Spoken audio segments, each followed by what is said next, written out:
would say 2022 was probably the peak. And at that point, yes, you walk in a room at any real estate conference in Houston and reach out, you're going to touch a lender, a hard money company, employee somewhere. Welcome everyone to our Hero Capital Show. I'm your host Tim Mai, and today I have an amazing guest on the line with us, Mr. Tom Berry. I've known Tom since 2008. Wow, Yep. it's been a long time, and I got the honor and the privilege to watch his growth in real estate. Started out in the single family home space, into the multifamily hard money lending business, and now into having a exotic game ranch and all kinds of business and funds, a lot of different type of real estate that Tom has been involved in. And currently with Investor Loan Source, which is a hard money lending business, they've done over 2,100 loans, over $1 billion in volume, currently managing over $200 million of investors' money, and everything from single family homes to apartments to office to shopping centers to real estate notes. Like, Tom, can you share us all about the good, the bad, the ugly, and the timing in the market too? With that, Tom, thank you so much for being on with us today. Really honored to have you on our show today. Thanks for having me, Tim. I appreciate it.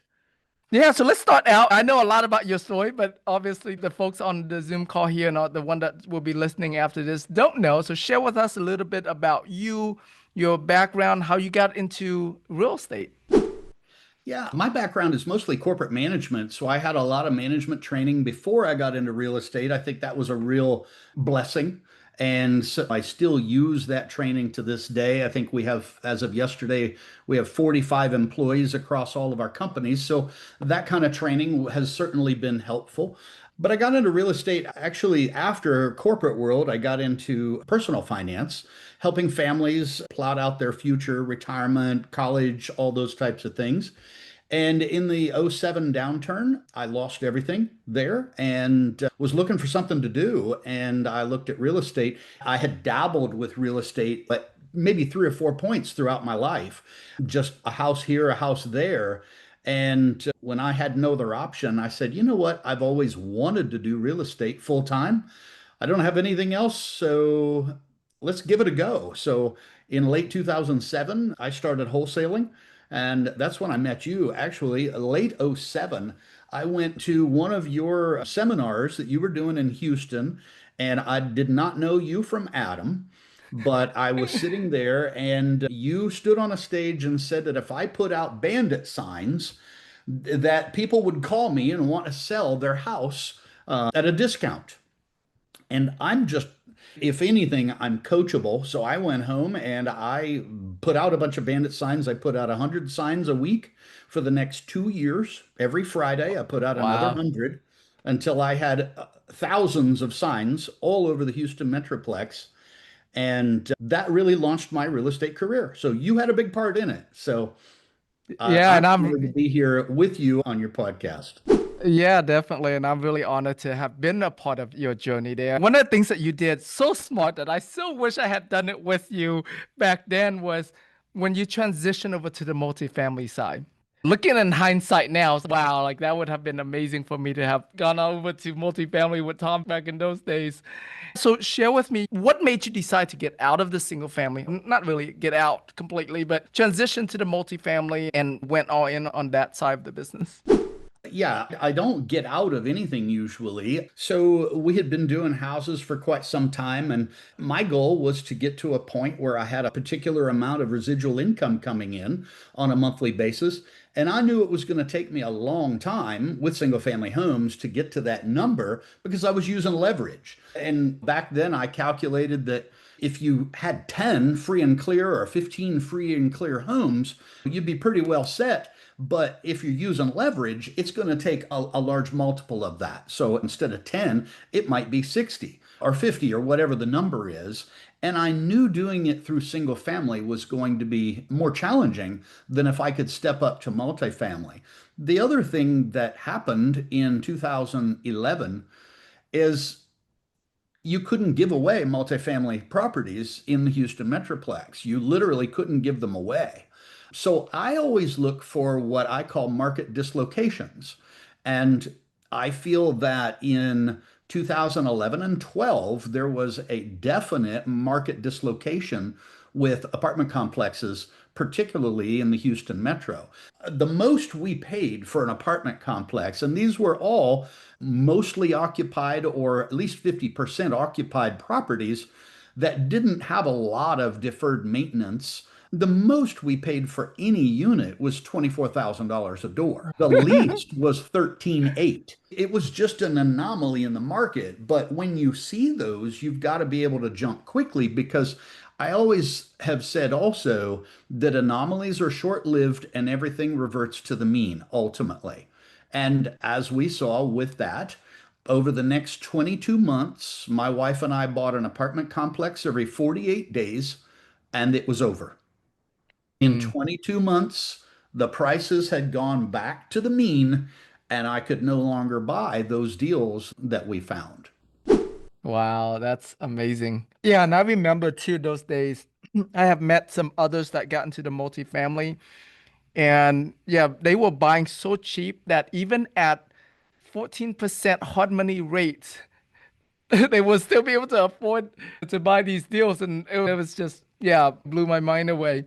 So you expanded from single family to multifamily, and then a few years later, you expanded into the hard money lending business. So walk us Right. through that because what I'm trying to accomplish here, as we talk about each of your assets, is how you make that decision each time you expand into something. It's a real scientific method that I have, Tim. I don't know if anybody could replicate it, but I'll try to explain it. When somebody sells me something for way less than I think it's worth, I buy it. When they offer me more than I think it's worth, I take it. So I don't know if anybody's going to be able to replicate that. It's so scientific, but that's really the gist of it. Back in those days that we're talking about, 11 and 12, people were selling apartments and literally you could buy, and I did. I bought many of them on hard money. I've never used hard money actually, but I used a lot of private money. I used private capital at almost hard money rates and was still able to cash flow those properties, some of them until we exited a few years later. And some of them, of course, we refinanced down the line. But about the end of 2012 and into early 2013, we weren't able to buy at those numbers anymore. So I stopped buying. And that's another thing that I think real estate investors in general could learn from. When there's no good buys, stop buying. Don't buy stupid deals just to be buying something because that's when you get in trouble. So I sat on the sidelines, and a lot of my private money people came to me and they're like, oh, we don't want you on the sidelines, Tom. You got to be buying something. We got to keep this money working.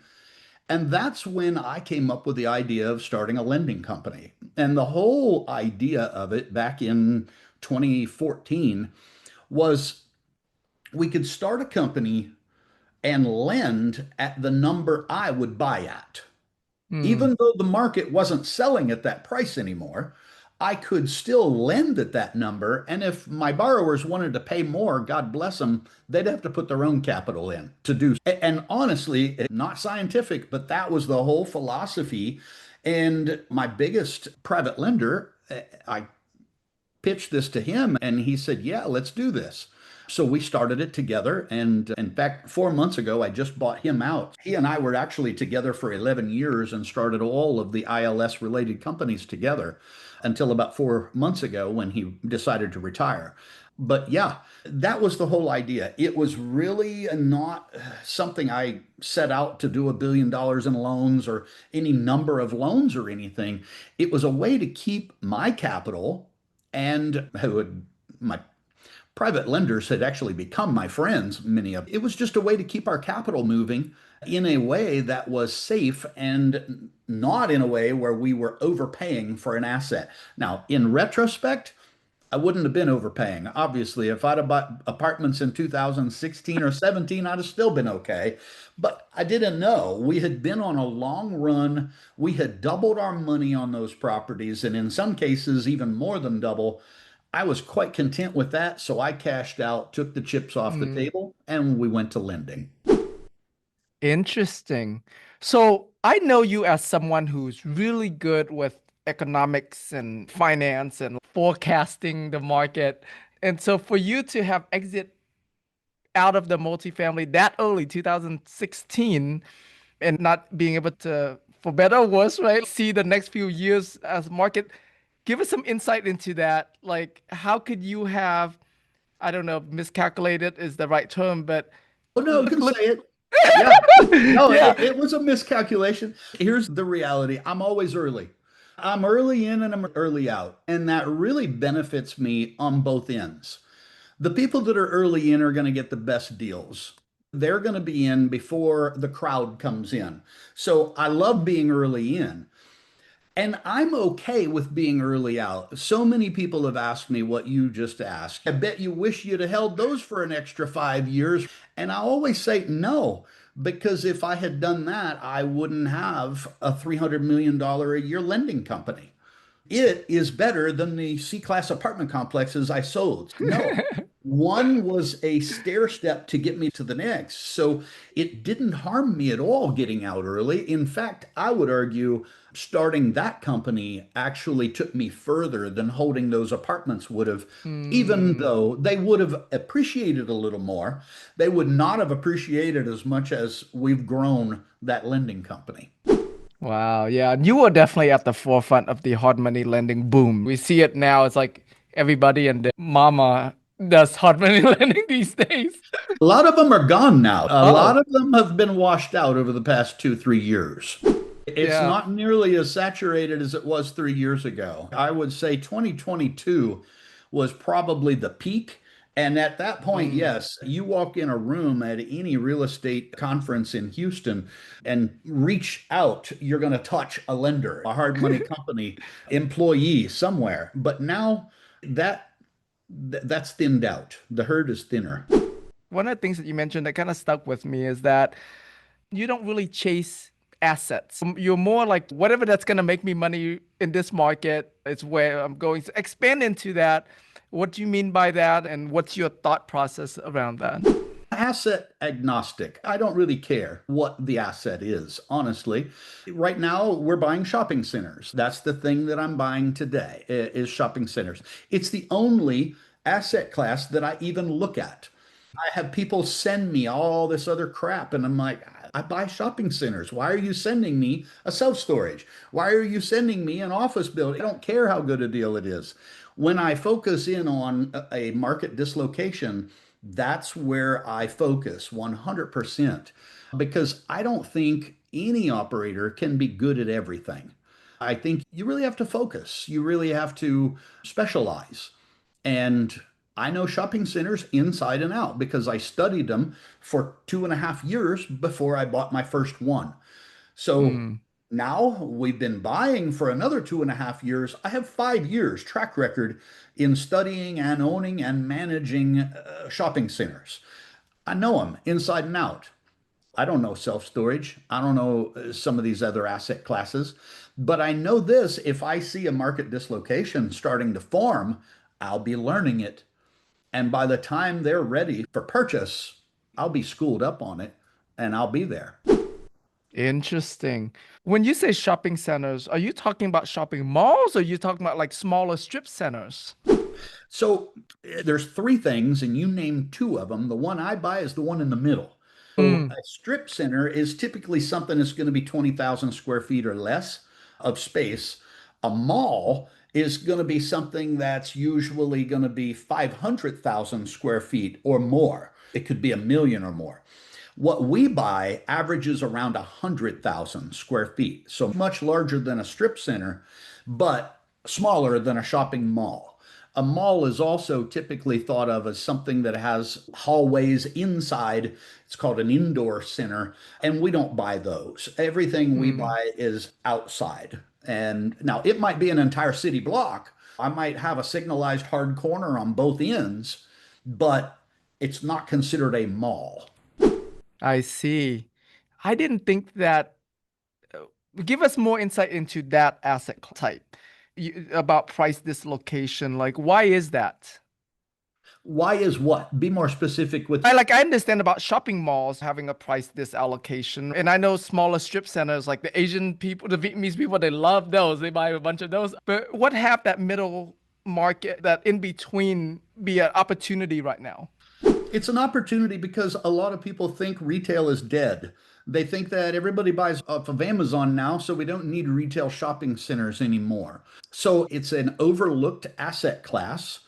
And from the time I got into real estate back in the day, it's just a rule. It's an unwritten rule that says the harder an asset is to manage and or the more management intensive it is, the more profitable it has to be in order to attract a buyer. That's just an unwritten rule in commercial real estate, right? Why would you Hmm. buy a very hard to manage asset if Right. there was an easier one available to you? Let's Hmm. take a case in point. The apartment complexes that I used to own, C-class apartment complexes in Galveston County, Texas, those right now are trading somewhere between a 6 and 7 cap. Okay. We're talking about a cap rate.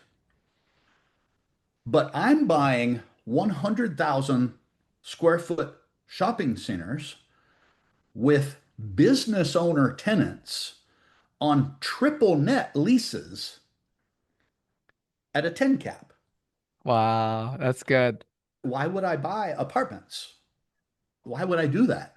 I promise you, they're 10,000 times harder to manage than the Yep. shopping centers with triple net tenants with names like Dollar General and Harbor Freight and UTMB Medical Center. And those are some of my tenants. Yeah, that's the thing I'm wondering. I didn't know that market was overlooked. It's interesting. Don't tell anybody. Okay. That's a really good point. All right, let's switch gear a little bit and talk about your capital raising. I know you have your investor dinner tonight. Share with us a bit about your capital raising journey, how you raise money earlier on in your career versus how it is now, if it's different or just bigger and more. Yeah, it's a little bit different, but not a lot different. The first money I raised at a real estate club here in Houston called the Wealth Club, which I later went on to buy and then sold about 6 years after that. It was just a little RIA group, and a gentleman at the end of a meeting stood up. It was my very first time going to one of these things, and I'm sitting in the back, green as green could be, didn't know what to expect. And at the very end, an old fella stood up on the front row and he turned to the rest of us and said, "Hey, y'all, I got a little bit of money sitting in my IRA account over at Quest. If anybody wants it, I'd be happy to lend it to you." And he gave his name and his phone number. And I'm feverishly writing that down. And that man and his wife are still investors with us to this day. That was in 2007 also. So I understood something very quickly there. I had been wholesaling houses because I didn't have any money. I didn't have money or credit because I'd lost both of those very recently to that time frame. And I'm wholesaling all these houses to flippers and landlords. And when that gentleman, his name is Carl, stood up and said that, a light bulb went off in my head. And I went, holy crap, I could be buying too. Instead of wholesaling just for a fee, I could actually own real estate. And I knew full well because of my finance background, that was the only way I was ever going to get wealthy is to Hmm. amass assets, right? You can't flip your way to wealth. You can't wholesale your way to wealth. You can't broker your way to wealth. All those are wonderful ways to make money. And we all need money to live on, right? Those are great ways to make your now money, but you would have to do them in massive quantity to ever get to wealth using those strategies. And I wanted to do it in a short period. I didn't want to do it over a 10 or a 20 or 30-year period. I was older in life when I started in real estate. I didn't start in my 20s. So that's why that really Carl really changed my whole mindset because I'm like, Hmm. wait, he didn't ask my credit score. He didn't ask how much money was in my bank account. I met him at Denny's. I showed him a package of the due diligence that I'd put together, and he said, "Yeah, I'd lend on that." And that was the entire approval process over a sweet tea. So, and I looked at him and I said, "Would you do more?" Right? If you do that one, would you do more? And he's sure. So I went and found him three more. And then I went and found him two more. And then people at that club, that little RIA group, started hearing about me doing these deals and they got excited and people would come up to me, "Hey, I got money too if you ever need it." And I'm like, "Really? Okay." And it just grew from that. I can tell you, in our first 5 years, we raised over $18 million to do real estate deals in our first 5 years in real estate. And that we used exclusively on single family and multifamily properties. Bank, never a bank loan, never a hard money loan, and never any of our own money. That's impressive. And then how did you guys expand from there?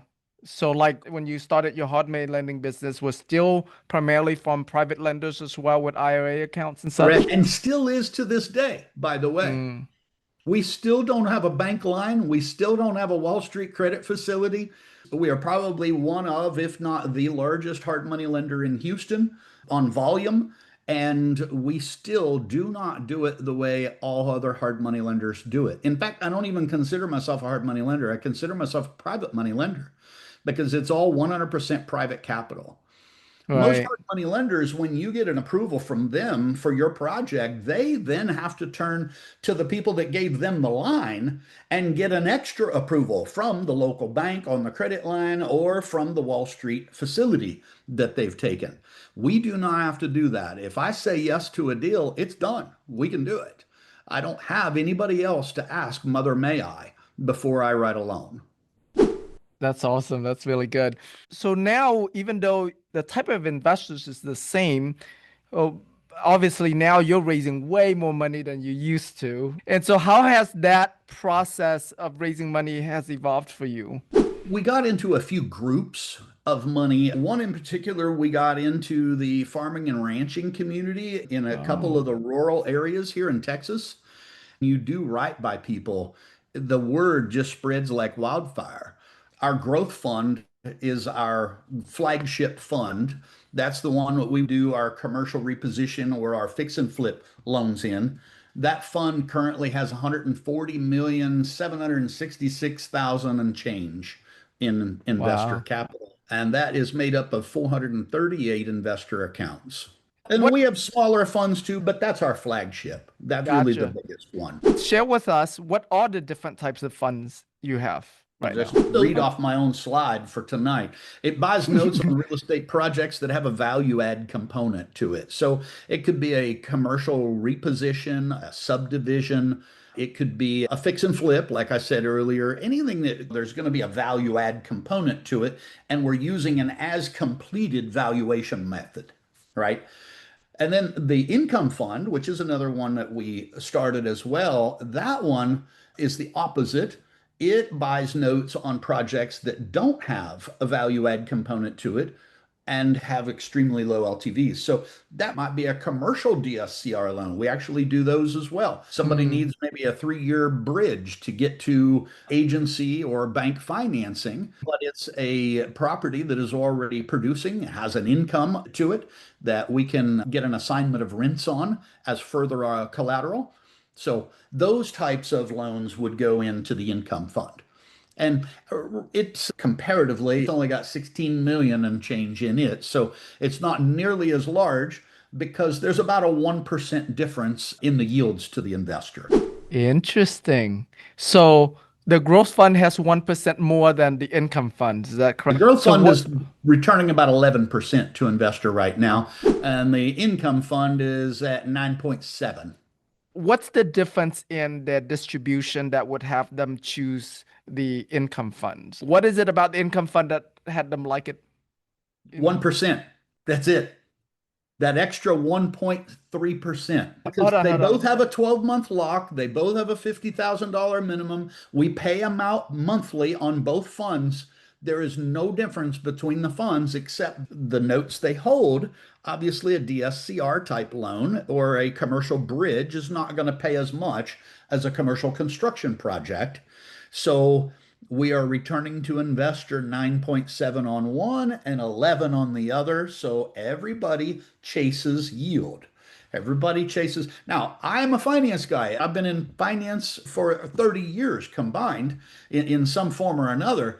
I would not choose the growth fund. I would choose the income fund because I understand the risk adjusted return is way bigger on the income fund than it is on the growth fund. But as much as I beat that pulpit and teach that to my investors, and I'll talk it again tonight at our customer appreciation dinner, they're not going to listen. They're still going to chase that 1.3 extra, and they don't even care about risk because they don't know Well, risk. as well, if they're investing through you, the fund manager, and with your experience, so even though there is risk, but because they're investing through you, like a lot of that risk is somewhat mitigated. And I think yes, but people shouldn't look at it that way. You should look at the actual investment. You should Gotcha. never invest your money just because you like the dude you're handing the check to. That's bad investing, even if it's me. All right. Let's talk a little bit about the market. I know you're really big on economics, and every year you put out the state of the market. You mentioned earlier, I don't know if you said it directly or not, but like 2010, what market are we in? Are we similar to the last crash? How are we different from the last crash? Oh, And let me yeah, grab my crystal ball here. Tim, I don't know. Okay. Then I'll tell you what I do know. What I do know is it's not going to be like any other time. I can tell mm, you that. If we do have a downturn, or when we have the next downturn, it's not going to be like any other because there are massive differences between where we are today and where we were in 2006 and leading into early 7.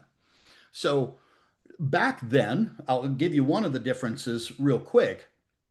Back then, if you were buying a home or refinancing a home in 2005, late 4, certainly in 2006, and maybe even early 2007, you could get a loan regardless of whether you had a job, whether you had much income. Your ability to pay was not even a factor. Okay. It just wasn't. That has been cleaned out of the market over the last 10 years since Dodd-Frank and many other changes. And we don't have that scenario right now. I said on a podcast just 2 weeks ago, I don't think we are going to see a single family foreclosure wave like several of my colleagues in Houston are talking about right now on social media. I dug into the foreclosure numbers. I dug into underwater numbers. I dug into 30-day, 60-day, 90-day lates. I dug into all the data and I shared it on the podcast. And at the end, I'm like, sorry, I like you guys. You're good friends, but you're straight up wrong, in my humble opinion. And those were the facts that I laid out. I think if we're going to see any, because here's the reality, people today have equity in their home. yeah, Okay, there are not very many people who are underwater, meaning they owe more than the property is worth. So, are there going to be people that get in trouble? Absolutely. But are they going to sell them to real estate investors at a discount?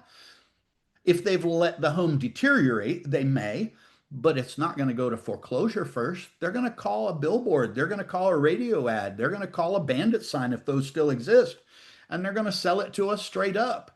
And if there's no deferred maintenance and they have a little time, they're going to call a realtor. They're not going to go to foreclosure. I don't believe we're going to see much in the way of single family foreclosures anytime in the near future. For me, near future is 12 months. I don't think any of us can see any of this crap beyond 12 months. okay. And then in terms of the on the commercial side, multifamily and other assets and Yeah. such, are there any similarity on where we are relatively comparing to when you started in the multifamily space? I don't see similarities, but I do see some cracks in several asset classes in the commercial space. A year or so ago, everybody was touting from the rooftops there's going to be a massive wave of foreclosures in the commercial market because over a 2 year period, over $1 trillion needs to refinance. Remember hearing that a year Yep, ago? I And, remember. and for a year, we've heard that, but have we seen that wave? No. I haven't seen it. I look for it. I'm looking for it. I'm waiting for it. No wave. No wave at all. Now, are there some assets that are underwater? Yes. Are there some being foreclosed? Absolutely. And one of the largest problem area in commercial is hotel motel.